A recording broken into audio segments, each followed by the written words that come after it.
চারদিকে বৃষ্টি হচ্ছে। সারা রাত ধরে বৃষ্টির কারণে আমাদের কৃষক ভাইরা মাঠে নেমে পড়েছেন। দেখেন মেশিন চলছে মাঠে, চাষ চলতেছে ট্রাক্টর দিয়ে।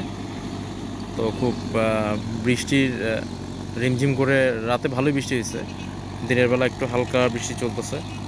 তো এই বৃষ্টিতে জমিতে চাষ দেওয়া হচ্ছে। কৃষক ভাইরা সবাই রেডি, আমনের বীজতলায় যে চারাগুলো আছে সেই চারা রোপণ করবেন। ধানের এক একজনের এক এক ধরনের ধান। তো আসলে এই মৌসুমটা বৃষ্টির উপর নির্ভরশীল, সে কারণে সবারই আকাঙ্ক্ষা যে কবে বৃষ্টি আসবে। সেই কাঙ্ক্ষিত বৃষ্টির দেখা মিলেছে। এখনও ঝিরঝির করে হালকা বৃষ্টি হচ্ছে।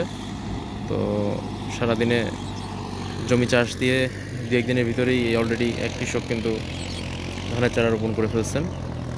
ওইখানে আরেকজন দেখেন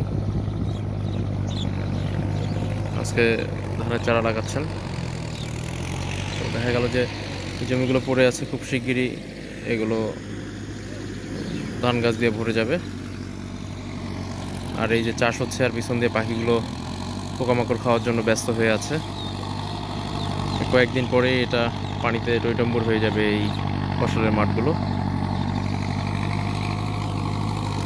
তো আপনাদের যারা যারা এবার আমন চাষ করবেন তারা জমি রেডি করে ফেলেন। আশা করি প্রকৃতি আমাদের সহায় হবে। সহায় হলে ভালো একটা আমনের ফসল ঘরে তুলতে পারবো আমরা।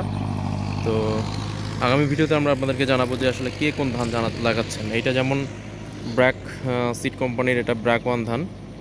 তো খেতে ব্র্যাক ওয়ান যেহেতু আগাম ভ্যারাইটি, এই জন্য কম বয়সী চারা লাগাতে হবে।